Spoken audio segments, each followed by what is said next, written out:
የደንብ ልብስ አስመስለው በመልበስ እንግዲህ ህብረተሰቡን ሲያታልሉ የነበሩ ቲክቶከሮችን በቁጥጥር ስር መዋሉ የአዲስ አበባ ፖሊስ አሳውቋል። ለቤተክርስቲያን ዋጋ የከፈለ ዘማሪ ሰባኪ ቢሞት ግን ስላሴ አይቀበርም። ቀነኒ የምትባለች እዚህ ጋር የምትመለከቱት አደጋ በትናንትናው ዕለት ማለትም መጋቢት 11 ከቀኑ 9:46 ላይ የተነሳ ሲሆን እንዲህ በኢትዮጵያ ምድር ላይ እግር ኳስ አይነጋም። መጽሐፉ እንደሚለው እጆቿን ነው እንጂ እግሯን አዘረጋም። ቮሊቦልን ጀምር። ትላንትና ምሽት ከጨዋታው በፊት ብዙዎቹ ሲያነጋግር የነበረው የኢትዮጵያ ብሔራዊ ቡድን ካፒቴን ነው አስቻለው ታመነ ተክለ ሰውነት ነው። በጣም ቦርጫም ሆኖ በጣም ወፍሮ ይታያል። ብዙዎቹ ይሄን ፎቶ የተቀባበሉት ከዚህ ሰውዬ ጋር እያመሳሰሉት ይገኛል። አስቻለው ታመነ ከቀናቶች በፊት መሐመድ ሳላ እናቆማለን ማለት ነው የሚታወስ ነው። ይሄ ነው ከማጠሯ መወጠሯ ማለት። አይኑ ውስጥ ጣት አለ፣ ጣት ውስጥ አይን አለ፣ እጅ ውስጥ ግላብ አለ፣ ግላብ ውስጥ እጅ አለ። ሴቶች ሁሉ ለባሌ እግር ይከፍታሉ፣ እጅ በጣም ነው የሚመቸው ይላሉ። እኔስ ተቃጥዬ አርሬ ገብኛለሁ፣ ሻንጣዬን ይዤ ለመውጣት ወስኛለሁ። ወይኔ ተቃጠልኩኝ። አዋላጅ ማግባት እንዴት መቃጠል ነው? እንዴትስ መንደድ ነው? ይልቁንም ይባስ ብላ አንዷ እቤት ድረስ መጥታለች። የአንድ ወር እርጉዝ ነች። ጣት ይመቸኛል፣ ጣት ውስጥ እርጉዝ አለ፣ እርጉዝ ውስጥ ጣት አለ ብላ ቤት ውስጥ ተኝታለች። ለቅቄላቸው ወጥቻለሁ፣ ቤቱ የነሱ ነው። ከዚህ በኋላ እኔስ አያገባኝም። ተቃጥያለሁ፣ ባሌ አዋላጅ ነው። ሴቶች ይመቻቸዋል፣ የሱ እጅ ይበላቸዋል። እጁን በጣም ይወዳሉ፣ አንደኛ ነው ይላሉ። እኔስ ተቃጠልኩኝ፣ አልፈልገውም። ከዚህ በኋላ በቃ ትቼዋለሁ፣ በቃ ልፈታው ነው። ሄጃለሁ፣ ተጉዣለሁ። የሱ ጣት እጅ ውስጥ፣ እጁ ስር ጣት ውስጥ፣ ጣት ውስጥ እግር ውስጥ፣ እግር ውስጥ ጣት ውስጥ ነው። የሱ እጅ በቃኛል። ቻው፣ ተሰናብቻለሁ። ተቃጠልኩኝ። ሰላም እንዴት ናችሁ? ዛሬም እንግዲህ በአዝናኝ ቪዲዮዎችና በአዳዲስ መረጃዎች በድጋሚ ተገናኝተናል። ሳይመን ነኝ። እንኳን ደህና መጣችሁ ብያለሁ። አዳዲስ መረጃዎች ይኖርኛል። ትናንት የኢትዮጵያ ብሔራዊ ቡድን ጨዋታ ነበራቸው ከግብጽ ጋር። ስለዛ የምናወራው ነገር ይኖራል። በተጨማሪ እንግዲህ የታሰሩ ቲክቶከሮች አሉ። እነዚህ እነማን ናቸው? ለምንድነው የታሰሩት የሚለውም የምናይ ይሆናል። በተጨማሪ እንግዲህ ኤፍሬም የማነ ጋዜጠኛ ኤፍሬም የማነ የስፖርት ጋዜጠኛው ኤፍሬም የማነ ኢቢኤስ ላይ ባወራው ነገር እንግዲህ ከፌዴሬሽን ጋር ችግር ውስጥ የገባ ይመስላል። ፌዴሬሽኖች እንግዲህ እንከሳለን እያሉት ይገኛሉ። አዳዲስ መረጃዎችም ተጨማሪ ይኖርኛል። አዝናኝ ቪዲዮዎችም እንደተጠበቁ ናቸው። እስከ መጨረሻው ድረስ ይህንን ቪዲዮ ላይክ በማድረግና ይህንን ዩቲዩብ ቻናል ሰብስክራይብ በማድረግ እንድትከታተሉኝ ከወዲሁ በትህትና እጠይቃችኋለሁ። ወደ መጀመሪያው መረጃችን ስናልፍ እንግዲህ ትናንት የታሰሩ ቲክቶከሮች አሉ። እነዚህ እነማን ናቸው የሚለው እስቲ ከዜና እንጀምርና እንቀጥላለን። አብራችሁን ቆዩ። ቲክቶከር ሻማር በህግ ቁጥጥር ስር ውሏል። ዛሬ በመዲናዋ የደንብ ልብስ መለያ አስመስለው በመልበስ ህዝቡን ሲያሳስቱ ነበር የተባሉ ተጠርጣሪዎች በቁጥጥር ስር መዋላቸው ተነግሯል። የአዲስ አበባ ከተማ አስተዳደር ደንብ ማስከበር ባለስልጣንን መለያ አስመስለው በመልበስ ህዝቡን ሲያሳስቱ ነበሩ የተባሉ ተጠርጣሪዎች በቁጥጥር ስር መዋላቸው የከተማ ፖሊስ አስታውቋል። ዛሬ የአዲስ አበባ ፖሊስ ህዝብ ግንኙነት ዳይሬክተር ኮማንደር ማርቆስ ታደሰ ለፋና ዲጂታል እንዳሉት ተጠርጣሪዎቹ የደንብ ልብሱን አስመስለው በመልበስ ባለስልጣኑ ሰራተኞች አላስፈላጊ ተግባራትን እንደፈጸሙ በማስመሰል የሱቅ ማስታወቂያ ሰርተዋል ብለዋል። ግለሰቦቹ በዚህ ህገወጥ ተግባራቸው በርካታ ሰዎችን ማሳሳታቸውን ነው የገለጹት። ተጠርጣሪዎቹ አሁን ላይ በፖሊስ ቁጥጥር ስር ውለው ጉዳያቸው እየተጣራ እንደሚገኝም አመላክተዋል። እንግዲህ ዜናውን እንደሰማችሁት ነው። በዚህ መንገድ ነበረ የተያዙት የታሰሩት ማለት ነው። ምንድነው ፕራንክ ሊሰሩ ነበረ። ፕራንክ በሚሰሩበት ሰዓት እንግዲህ ደንብ ልብስ እንግዲህ ተጠቅመው ነበር የሰሩትና መንግስት መስለው ነበር ሲሰሩ የነበሩት ማለት ነው። ይሄ ደግሞ ትልቅ ወንጀል ነው። ምክንያቱም ይሄ አንድ ሰው ባልተፈቀደለት ዩኒፎርም ማለት በመንግስት አካላት ባልተፈቀደለት፣ ባልተፈራረመበት፣ ባልተሰጠው እንኳን ለብሰው መስራት ይቅርና ይዘው ብትገኝ ራሱ እኮ ያስከስሳል አይደል እንዴ? ደንብ ልብስ በጣም ከባድ ነገር ነው እና ኢትዮጵያ ውስጥ የሚሰሩ ፕራንኮች እኔ ብዙ ጊዜ እናገራለሁ። ኢትዮጵያ ውስጥ የሚሰሩ ፕራንኮች ያልተጠኑ፣ ሰዎችንም የማያከብሩ፣ የሰው መብት ይጋፋሉ። በነገራችን ላይ ቀላል ሊመስል ይችላል እንጂ በጣም ትልቅ ጥፋት ነው ያጠፉት። እንግዲህ የኢትዮጵያ ፕራንክ እንግዲህ በዚህ ከቀጠለ ገና ብዙ ነገሮች የምናይበት ይሆናል ብዬ አስባለሁ። እንግዲህ ፕራንክ የምትሰሩ ልጆችን ጥንቃቄ ማድረግ መቻል አለባችሁ። ህዝብን ዲስሪስፔክት አታርጉ። መንገድ ዳር የምታደርጉት ነገር ልክ አይደለም። እስቲ ፖሊሶችስ በዚህ ጉዳይ ምን እያሉ ነው የሚለውን እንመልከት። እንደምን ዋሉ ኮማንደር? ሰላም ነው? ሁሉ ሰላም ነው ይመስላል። አሁን የደረሰን መረጃ እናንተም ይፋ ያደረጋችሁት ጉዳይ ትንሽ አነጋጋሪ ሆኗልና በሱ ጉዳይ ላይ እንደተለመደው መረጃ እንዲሰጡኝ ነበረ ደወል ያደረኩት። እሺ ደስ ይለኛል። ምንድነው የተፈጠረው ኮማንደር? ያው ቀደም ሲል እንግዲህ በእኛም ፔጃችን ላይ ተጠቅሷል። ግለሰቦቹ እንግዲህ ገና እየተጣራ ያለ ጉዳይ ነው። አላማቸው ምንድነው? ለዚህ አይነት ማስታወቂያ አደረባቸው የሚለው ዝርዝር ነገሩ ያው በምርመራ የሚጣራ ቢሆን ግን የተቋማትን ገጽታ ማቆሸሽ፣ እንደዚህ ማበላሸት፣ ኔጌቲቭ በሆነ መልኩ ህብረተሰቡ እንዲገነዘቡ ማድረግ አግባብነት የሌለው ነው። ወንጀልን ጭምር ስለሆነ ግለሰቦችን በቁጥጥር ስር አውለናል። እንግዲህ በተለያዩ ማህበራዊ ድረገጾች ላይም እንዳያችሁት የቀድሞውን የደንብ ማስከበር ዩኒፎርም የሚመስል ነው የለበሱት። ያን አሰጥተው እንግዲህ ሰውን ማስከበር ብሎ እንዲያስብ ነው። መንገድ ላይ የተለያየ ቁሳቁስ ነገሮችን የሚሸጡ ወጣቶችን እየደበደቡ በጣም በሚዘገንን መልኩ እያንከባለሉ ጭምር ኢሰብአዊ መብታቸውን በሚነፍ መልኩ ጉዳት ሲያደርሱባቸው ነው የሚያሳየው ቪዲዮ። በጣም በርካታው ሰው ኢትዮጵያ ውስጥ ነው የተደረገ ያለው ብሎ በጣም ኔጌቲቭ የሆኑ አስተያየቶች ናቸው በማህበራዊ ድረገጽ ላይ ሲንቀሳቀሱ የነበሩ። ይሄ ነገር እጅግ በጣም ሁላችንም አሳስቦናል። ምክንያቱም ህብረተሰቡን ለማገልገል ነው ሁላችንም መስመር ላይ ነው። በጣም በተጋነን ትክክል ባልሆነ መልኩ ህብረተሰቡን እይታ ሊቀይር የሚችል ነገር ማሰራጨት ተገቢነት የሌለው ነገር ነው። እንግዲህ ተመጥቶባቸዋል። ስለዚህ ያው ክሱን መነሻ አድርገን እንግዲህ ምርመራ ጀምረናል። ዝርዝር ጉዳዮቹ የሚቀጥሉ ነው የሚሆኑት። ምናልባት እንግዲህ አንዳንድ መረጃዎችን እኛም ስንሰማ ቲክቶክ ላይ የሚታወቁ ልጆች ናቸው። ፕራንክ ወይ ደግሞ እንትን ሊሆን ይችላል አይነት ስሜት ያለው አስተያየት እያየው ነው። ከዛ አንፃር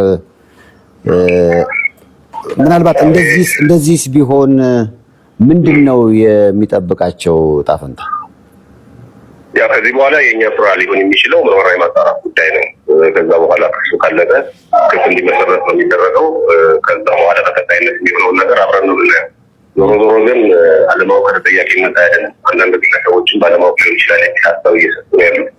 ይህ ትክክል አይደለም። አስቀድመን የምንሰራውን ስራ አውቀን ነው መስራት ያለብን። የሆነ ነገር ለማግኘት ብለን የሆነ ነገር ላይ እንደዚህ አይነት ከባድ የሆነ ነገር በተለይ ደግሞ አገልግሎት ሰጪ ተቋማት ናቸው በተፈጥሮ ላይ ያሉት ናቸው። የእነሱን ስም አቢዩዝ ሊያደርጉ በሚችል መልኩ እንደዚህ ማድረግ፣ በተለይ ደግሞ በማህበራዊ ድረገጾች ላይ እንደዚህ ያሉ መልዕክቶች እንዲተላለፉ ማድረግ የተቋሙን ገጽታ ማበላሸት ብቻ ማለት ነው። ህብረተሰቡ በተቋሙ ላይ ያለውን አመኔታ እንዲቀንስ ነው የሚያደርገው። ከዛም ባሻገር ደግሞ ሰራተኞችን በአግባቡ ስራቸው እንዳይሰሩ የሚያሸማቀቅም ነገር ሊፈጠር ይችላል። ስለዚህ አስበው ነው መስራት የሚጠበቅባቸው። ከዚህ ጋር በተገናኘ ቀጣይ የሚሆነው የምርመራ ሂደት ምን ይሆናል ነው እንግዲህ ቀጣይኛም መንግስት ነው ምናልባት አሁን ሶሻል ሚዲያ ሁሉም ባለ ሚዲያ ነው። የተለየ ወጣ ያሉ ነገሮችን በማየት በመስራት ሰውም እንዲህ አይነት ነገር እንዲሰራ የመፈለግ ነገር ይታያልና ፕራንኮች ይበዛሉ። ሰዎች የተሰበሰቡበት ቦታዎች ላይ ያለ ፍቃድ የሚደረጉ ነገሮች አሉ። አንዳንዶቹ ደስ ይላሉ፣ ፈገግታ ያጭራሉ። አንዳንዴ ደግሞ ከመስመር ይታለፍና የሰዎችን መብት የመንካትም ነገር አለና ከዛ አንፃር ተመሳሳይ ነገሮች እንዳይደረጉ ወይም ደግሞ የማድረጉ ቀይ መስመርስ እስከምን ድረስ ነው የሚለው ላይ አስተያየት ቢሰጡ ብዬ ነው። አዎ ይህን ዜና በዋነኛነት ወደ ህብረተሰቡ እንዲደርስ የምናደርግበት መሰረታዊ ምክንያትም ይሄ ነው። ይህን ነገር አስበው ገንዘብ የማግኘት ሀሳብ ኖሯቸው ያልተገባ ድርጊት የሚፈጽሙ ግለሰቦች ቆም ብለው 1 2 3 4 ጊዜም ጭምር እንዲያስቡ የሚያስከትል ነው ማለት ነው። ምክንያቱም አለማወቅ ተጠያቂነት አያድንም። የሆነ ነገር ለማግኘት ሊሆን ይችላል። ምንም ይሁን የተቋምን አይደለም የግለሰቦችን መልካም ስምና ዝና የሚያጎድፍ ጉዳይ ወንጀል መሆኑን እንደዚህ አይነት ስራ የመስራት ሀሳብ ያላቸው ሰዎች ሁሉ እንዲገነዘቡ እንፈልጋለን። እነዚህ ሰዎች እንግዲህ ቀጣይ ምርመራ ሂደት ሲታይ ምን አስበው ነው የሚለው ነገር እሱ እንደተጠበቀ ሆኖ እንዳልከው በግለሰቦች ላይ፣ በተቋማት ላይ፣ በቡድኖች ላይ ኔጌቲቭ የሆነ ስልታዊ የሆነ አስተሳሰብ እንዲኖር አድርገው የተለያዩ ስራዎችን የሚሰሩ እና በማህበራዊ ሚዲያ የሚበትኑ ግለሰቦች ከቀን ወደ ቀን እየተበራከቱ መጥተዋል። በጣም ደፋሮች ናቸው። በኋላ ላይ ግን ሊመጣ የሚችለውን ነገር በማወቅም ሊሆን ይችላል፣ ባለማወቅም ሊሆን ይችላል። ዞሮ ዞሮ ቆም ብለው ማሰብ እንዳለባቸው የሚያስብ ሁሉ ነገር ቀይ መስመር አለው። ከገደብ የሚያልፍ ነገር በኋላ ተጠያቂነቱ ከባድ ነው የሚሆነው። ይህን ግምት ውስጥ በማስገባት እንደዚህ አይነት ህገወጥ ድርጊት የሚፈጽሙ ግለሰቦች ከድርጊታቸው እንዲታቀቡ የአዲስ አበባ ፖሊስ በዚህ አጋጣሚ መልዕክት ያስተላልፋል ማለት ነው። ኮማንደር ማርቆስ ታደሰ ፕራንክ ስትሰሩ ልክ አለው አይነት አለው እና ሰዎችን ዲስሪስፔክት የሚያደርግ ሰዎችንም ችግር ውስጥ የሚከት ለራሳቸውም ችግር ውስጥ እንዳትገቡ ተጠንቅቃችሁ መስራት መቻል አለባችሁ ነው መልእክቴ። እስቲ አንድ ልጅም ከዚህ በኋላ እንግዲህ ትልልቅ ቲክቶከሮች እየታሰሩ ነውና አዳዲስ ልጆች እድል የምታገኙበት ሰዓት አሁን ነው እያለን ነው። እሱን እስቲ እንስማው። አዳዲስ ቲክቶከሮች የምትፈምሱበት ታይም አሁን ነው። ባይዘው ይሄው እንዳለ ቲክቶከሩ ተጠራርጎ እስር ቤት እየገባ ነው። ሻማርሚያን እጅ የሚል ድራማዋን ስሰራ ተይዛ እስር ቤት ገብታለች እና ጅሪም እስካሁን አልተፈቱም። በቃ ተገላገልን። አሁን የአዲስ አበባ ፖሊስ ደግሞ በነካጁ እነ ረሙካን እና እነ ዳግማሮስ እንደው በነካጁ አስባችሁታል። አሁን ሻማር ይሄን ፀጉሩን ተቆርጦ ሲመጣ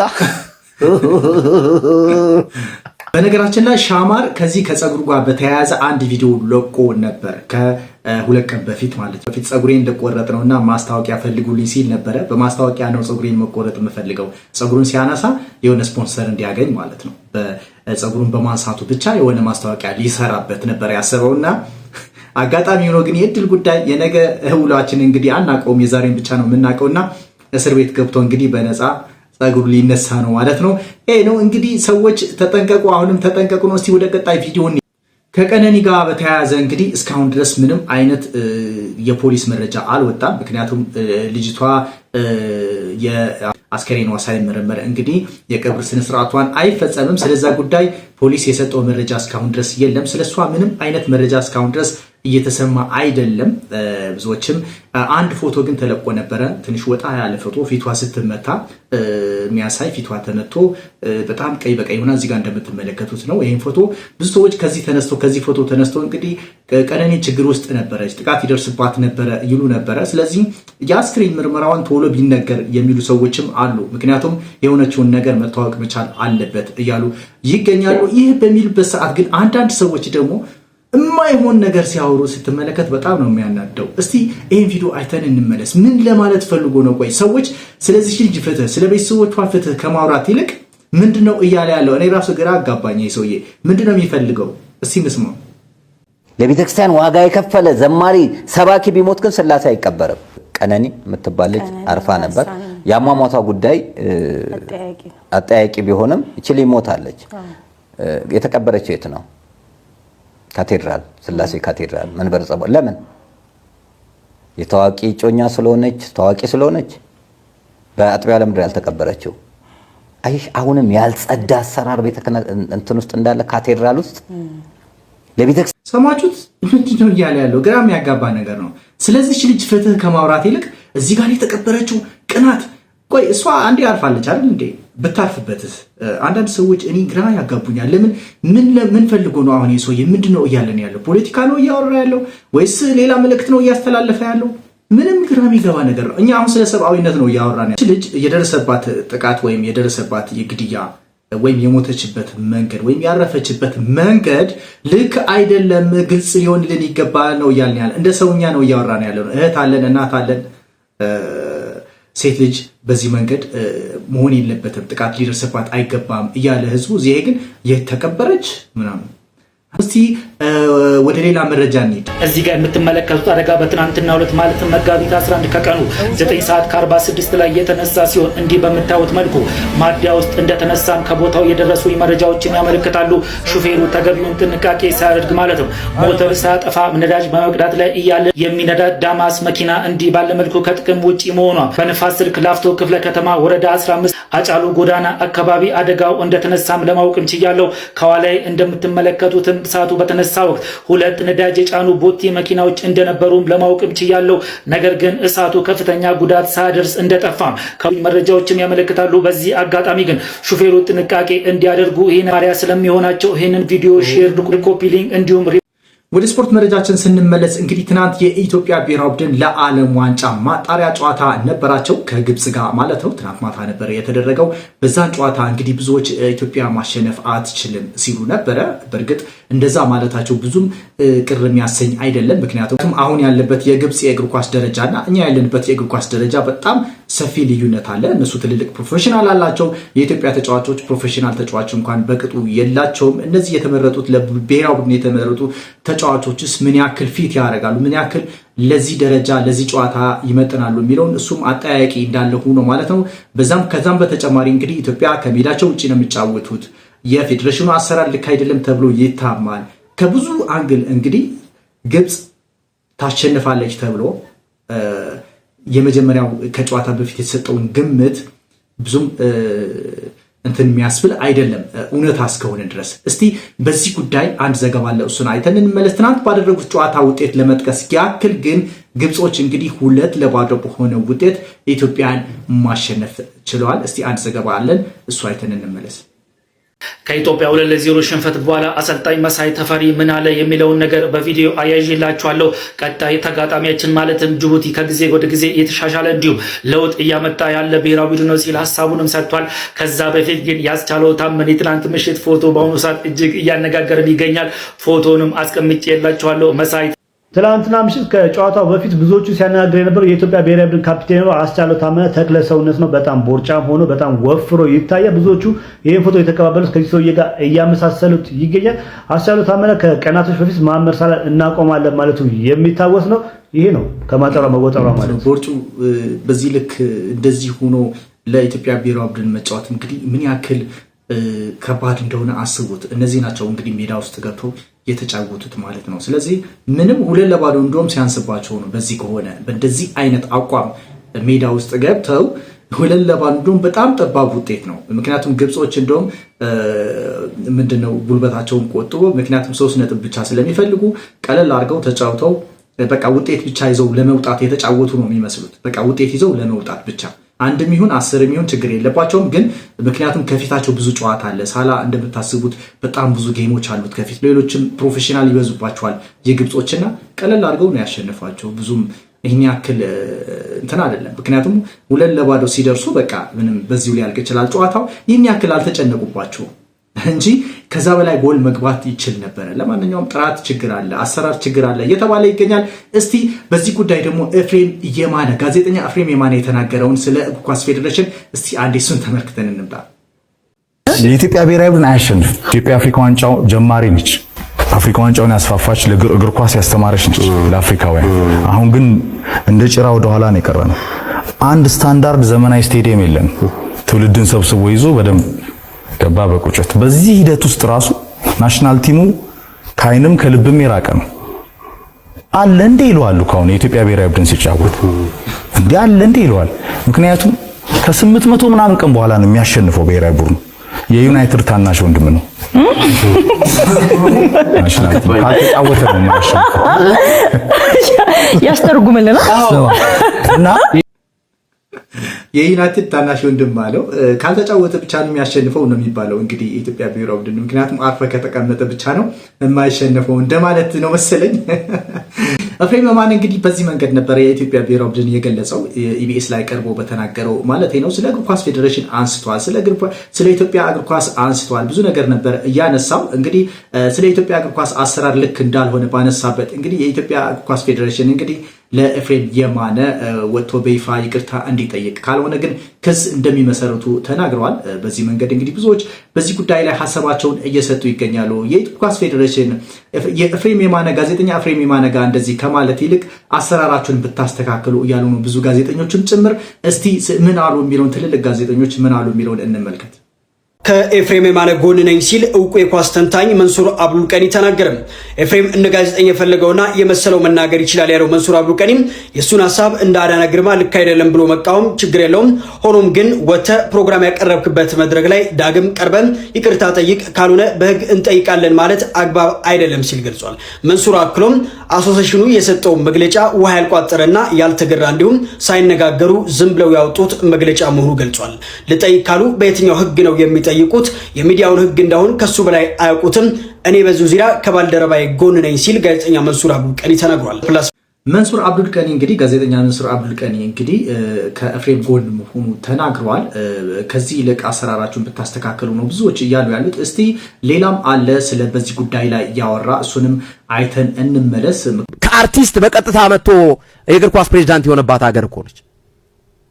ከአርቲስት ያለሙያ ጣልቃ የሚገባበት ያለሙያ። ይሄን እናስተካክል መጀመሪያ። ለምንድን ነው የምንቀልደው? አዲስ አበባ ውስጥ የስፖርት አመራር ጠፍቶ ነው? እግር ኳሱን የሚመራ ሰው ጠፍቶ ነው? እግር ኳሱን በደንብ የሚረዳ ሰው ጠፍቶ ነው? አርቲስት አምጥተን ምክትል ፕሬዝዳንት የምናደርገው? ከዚህ የበለጠ ውርደት የታለ? እውነትን እንነጋገር ከተባለ ነገ በዚህ ነው እግር ኳሱ የሚለወጠው። የእግር ኳስ ፌዴሬሽን አሰራር ልክ አይደለም።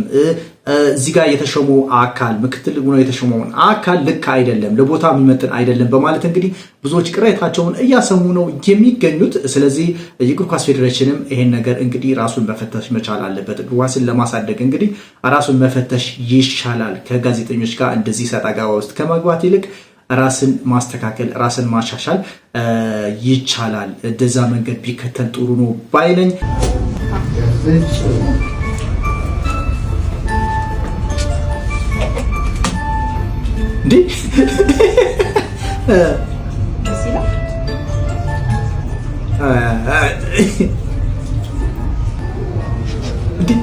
ተቀያየሩ እኮ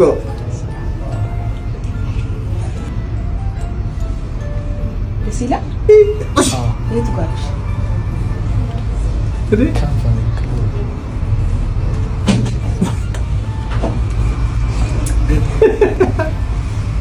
አሁን ጫላታ